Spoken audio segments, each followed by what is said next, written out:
Welcome to Transitions. I'm your host, Antoinette Zloty. Today we have some interesting guests for you to meet, and I hope that you'll be able to stay with us throughout the program. Now, I thought about this really famous song, love and marriage, go together like a horse and a carriage. And then I wondered whether or not this is really still the way it is. Do men, as they move from being bachelors to being husbands, is it still a really good fit, and is there still love in the midst of it? Well, we really would like to hear from some people today, and we have a new host today on Transitions, a new co-host, guest co-host, or editor, Tobias Oseki. So we are very pleased to have you, Tobias, and especially since today is Men on Marriage, having a bachelor around the group here will be really interesting. So I'm happy to be here. I'm excited to learn some things and maybe walk away with some more knowledge. So I'm definitely happy to be here. We also have Trevor Smith, who's going to be here, and Joseph Glasgow, who are both going to be giving their stories about marriage and going through the experiences that they've had and sharing some of their stories. And then we're going to have Dr. David DeLay, who is also from the University of Winnipeg. He's an associate professor in the social work department, and he's going to share some information on men and intimate relationships. Right. And then we're going to have a little panel discussion, and we'll kind of discuss what we may have learned and hopefully go from there. Trevor? Well, all I could say about marriage is that it's a beautiful opportunity, and it's a privilege that one gets the opportunity to have in life. And when you meet that person that you really want to be with, and you know you want to be with that person because you can feel it in your heart. When I first met my wife, which was about 10 years ago, we've been married for 2 years, I knew she was the one. I had that gut feeling in my heart that I had to meet her. And I was right. But you go through trials and errors, you go through various people until you meet the right person. And like I said, you can feel it in your heart. I've talked to my nephews, and a lot of times they ask me for advice on marriage and stuff like that, and I tell them I went through 4 years before I met my wife, and sometimes you have to wait. You don't never rush into things. You take your time, and that's how you know if you're going to be with that person. You can tell too by how she communicates with you, how she talks to you, it's just. And if I had a chance to have another big wedding, I would love to do that because I had a great wedding. Of course, I didn't even have to hire a band because all my friends are musicians, so we had a big jam. So it was really fun. It was a beautiful, magical night for me.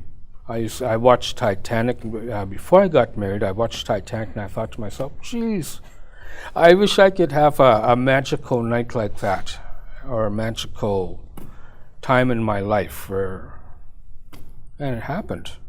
It happened on my wedding day.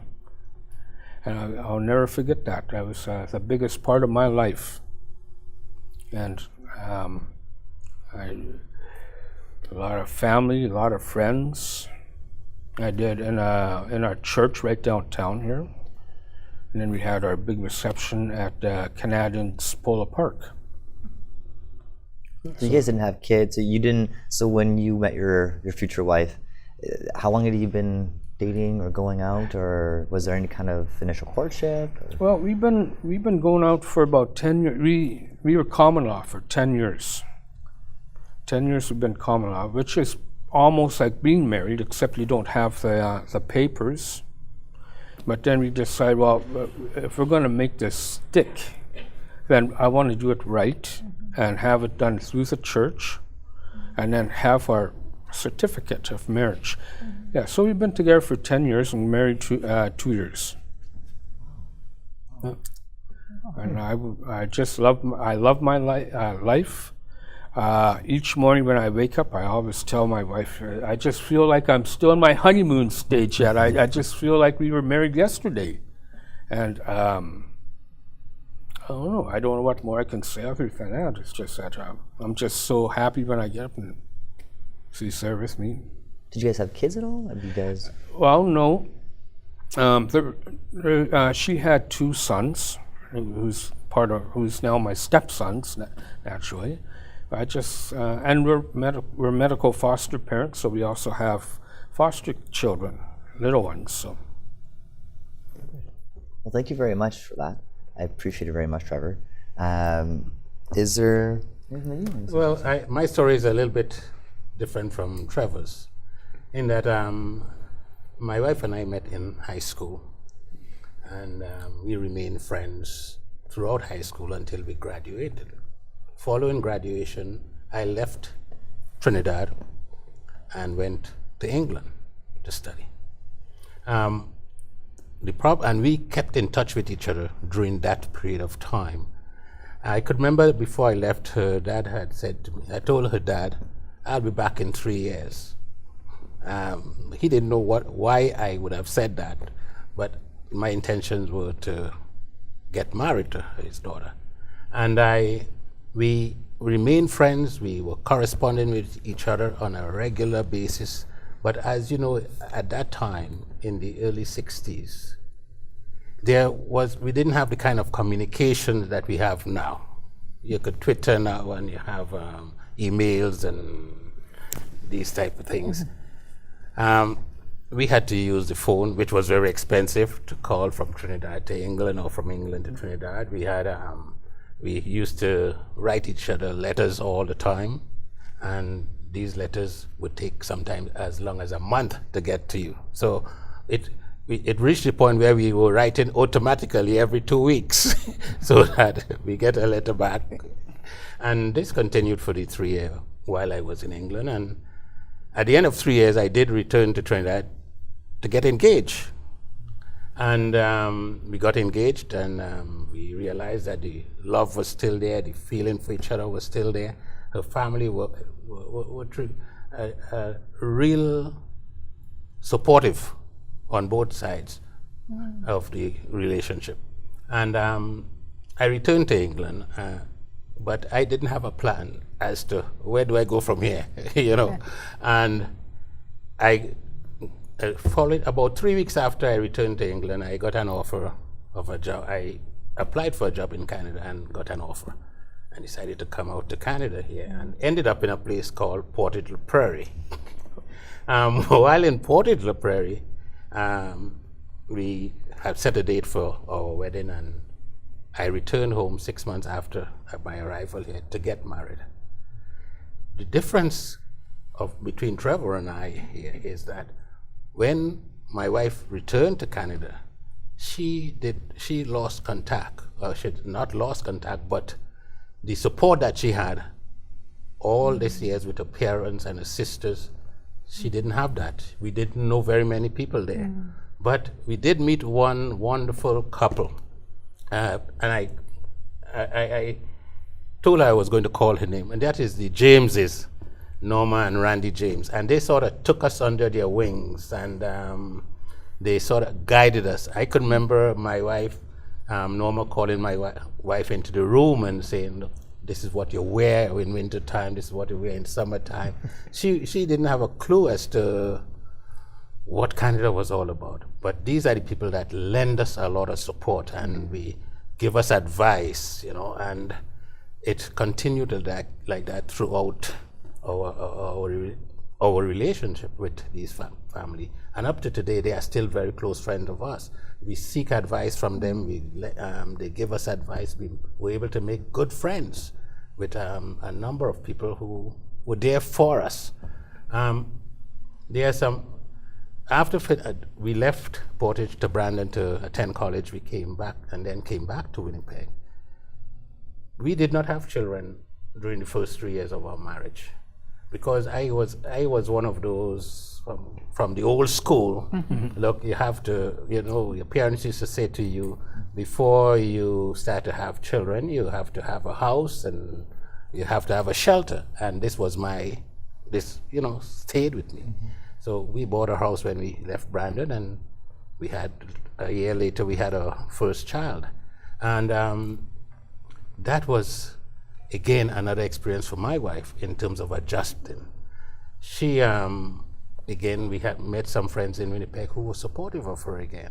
So we always look at people for support, and we always got very good support from the people who we call our friends, who are still our friends up to today. Our marriage, as any other marriage, has its challenges, right? And no matter what, people will want to give you advice. Various people will give you different advice, different type of advice. I personally listen to all the advice people may give, but then I choose what is best for me. You see, we have had our differences, but we were able to work them out. Sometimes we reflect upon our past. We have a good communication system between us, and when we see that trigger, we know what triggers that sets each other off, and we sort of will try to avoid the situation. For example, one of the things I learned is you have to be very careful with the words that you use, what you say, because sometimes in anger, because these words, as I say, words is wind, but blows is unkind.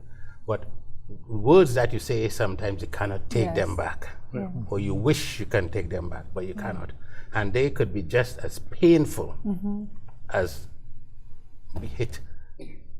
physically hurting someone. Okay. But we over the years have learned how to get around these things and avoid trying to hurt each other by words that we may say or by our actions. Our marriage. Sorry, I wanted to ask you about the letters, because when you're speaking about the past, to me, that's a very romantic, and that's kind of how I picture all kind of love stories starting, is this exchange of letters. Do you still have the letters? Well, do you look back? Because you're saying that you look back to the past. Is that something that you use to rekindle and to? Yes, we do. As a matter of fact, I have every letter that we had written to each other that I received from her. Right, and sometimes I will say to you, I still have those letters there, and we'll try to get one out and try to read that, and she will say, "Why don't you burn those things?" But it acts as a reminder, to what it used to be like. We were in love with each other at that point. But what we discover is, love alone is not what a marriage is all about. You have to be friends with that person. You have to be able to trust that person. And once you have that trust and that friendship and that communication, it makes for sort of a very good marriage. As I said, the challenges would be there, but you will know how to deal with those challenges when they come up.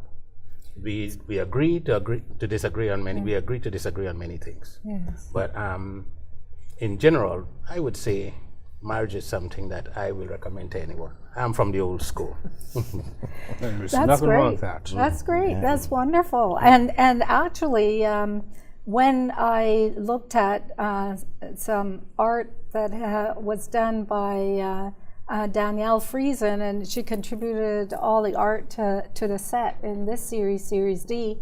I really thought that maybe other people might have some different impressions of the art. Maybe can we, because you're talking about more to marriage than love and friendship and other things, but and the emotional side too, I see sort of like the contrasting emotions that can happen when you're in these intimate relationships. So maybe could you just rotate it just a little bit there, all the way around?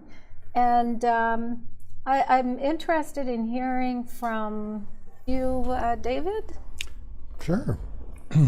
So we were talking a little bit earlier before the show began about the work, and you were observing the different expressions on the faces of the sculpture. So, and that you made the connection between this being maybe representative of the different sort of mood states or feeling states that we may experience across our time, and that all of these states that we are in and that are temporary, they make up a little piece of who we are. So the sculptures for me represent, I like that analogy very much. They look at the complexity of man and see that we can see in that sort of reflections of ourselves. And what about yourself, Trevor? What do you see anything there? What impressions do? Yes, I actually am. Because a lot of times when you're married, or even common law, it doesn't matter whether you're common law or married, there's always going to be disagreements in your relationship. A relationship's not always a nice, smooth runway. So there's going to be some bumps. And what these are indicating to me is like one's not smiling and the other one is smiling. Yes, and there's a lot of ups and downs in marriages, of course. But I'll use my wife and I, for example. Sometimes we get into little tiffs here and there, and within 20 minutes we're laughing and joking with each other again. So we never let it go. And we never go to bed mad at each other, ever. It's always good night, honey, and a kiss on the cheek. I think you're sounding like you're giving some advice to some of the future husbands there, eh? And, because it's interesting because I noticed similar things, but like from me, what I see is exactly that: two people dealing with the same thing, that are looking at the sky, but getting a different emotion and getting a different response. Same problem, looking at it a different way, getting a different internal experience. Interesting, yeah. Because I think that's because we all see things differently, and perspective is literally just changing your viewpoint a little bit.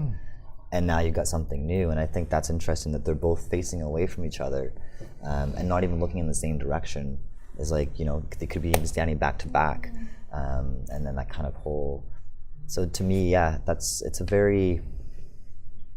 it's a binding, it's common, but at the same time it's separating. It's still, we're individual. And that's kind of how What I see there in terms of the sculpture is not, the one is sort of smiling, the other one is smiling but not happy.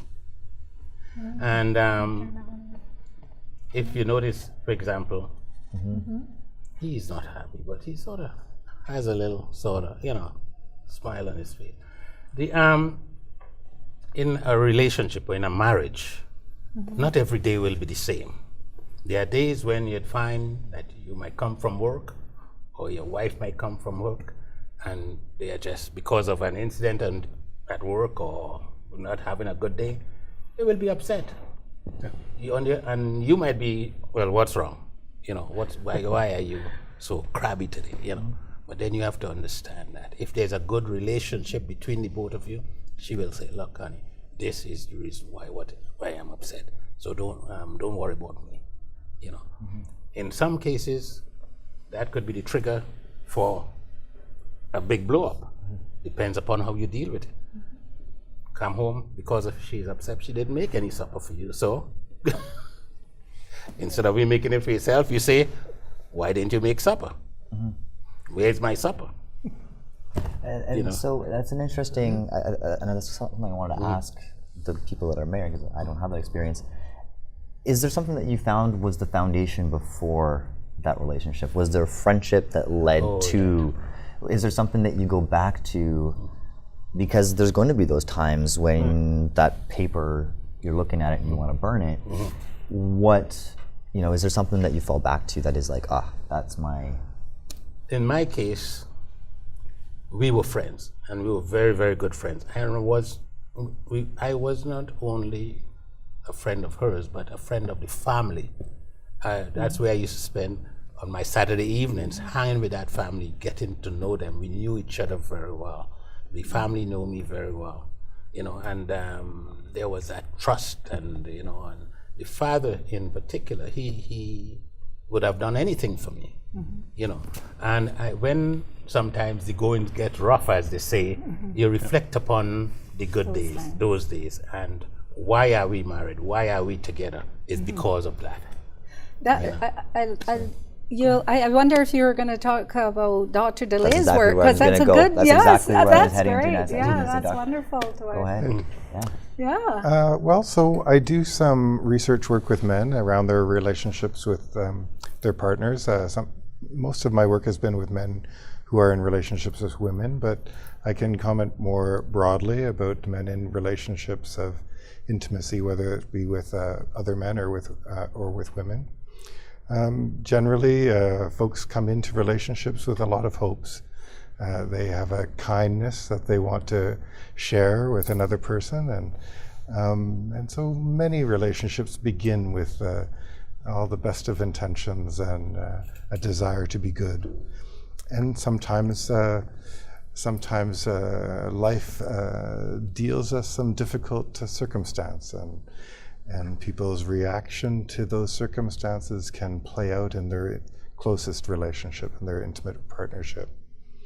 We know that men who can engage in violence and harm in their partnerships many will have witnessed that same behavior in their own families of upbringing. So they may have seen their caregivers engaging in some kind of physical arguments or physical fights and other sorts of harms, and just really the disrespectful treatment of one another. And so some folks will think of it as a learned behavior, that some men will engage that way. Other men might be less inclined to solve problems that arise, conflicts that arise through violence, but certain situations create disinhibition. So they might be, maybe they're using alcohol, or maybe their partner is using alcohol and it's upsetting for them. And in the moments, either their partner's use or their own use disinhibits what might be a normal control of their behavior. And you know, because in our relationships with our partner, we're usually close when we're having conflict, impulsive behaviors will sometimes come to the surface, where somebody is striking the other or pushing back or asking the other to get out of the way. And because when we're arguing and we're intensely upset with the other, we're sometimes too close for comfort. And we don't always respect others. So some of my work has been to research what happens for men in those moments. My new work is we're going to start to look at how men report their experiences of having intimate partner violence. We know that men are also victims of intimate partner violence, and perhaps not in the same numbers that we would see as women being victimized by their male partners. But just the same, there is this experience that's broad across the society. And we're interested in this new study to look at how men talk about the experience of whether they've been violent or been subjects of violence. And part of our interest is because in male and female relationships, there's a characterization of the violence that happens for most. It is what's referred to as common couple violence or situational violence. So it might be limited to a minor push or a shove or something like that. Men tend to not feel threatened by those experiences, so it doesn't register as something that was really harmful to them, differently than perhaps women do. And that's something to be said about the different sort of threats we represent to one another. But when men talk about their experience of having used violence, they might begin by talking about the experience of the violence that was used against them. That often gets dismissed. And so men will have these experiences of, well, it's okay for me to not do, or you want me to not do this, but you don't tell her to not do that. And it becomes that sort of a stance that they'll take will become a barrier to them moving toward an acceptance of sort of eliminating violence in their relationship. It's a barrier for the therapeutic person. Yeah, so what I have been told by my spouse, I mean, I'm the woman here in the midst, so I guess I'll just say a couple of quick things that he has indicated over and over again. He says that picking your partner has got to be one of the most important things you'll ever do in your lifetime. So people have to be very, very careful about who they actually settle down with. And it sounds to me that you're all very responsible men, and it sounds like you've also picked really well and chosen really well. And I really wish for the success of your continuing relationships. Sounds very positive, very hopeful. And what do you have some sort of impressions that you've found, Tobias? I have more questions than I have answers now. I think I want to sit down with Dr. David and just ask questions, and the information that I've received from both of you is priceless. So as a bachelor, I've definitely now gotten to get more of the advantages towards getting married than doing the old blah kind of life of living day by day. So thank you very much for joining us, and thank you for sharing your stories. I appreciate it. And thank you for co-hosting with me. It's been a pleasure having you here on this side of the camera, as opposed to floor directing and then later editing. But it's really been a pleasure, and we'd really like to encourage our viewers at home to visit our website, and also check out the other websites too. Dr. DeLay is at the University of Manitoba, Faculty of Social Work. So you can certainly pick up on finding out more about his research and his work and networking with other organizations. So thank you.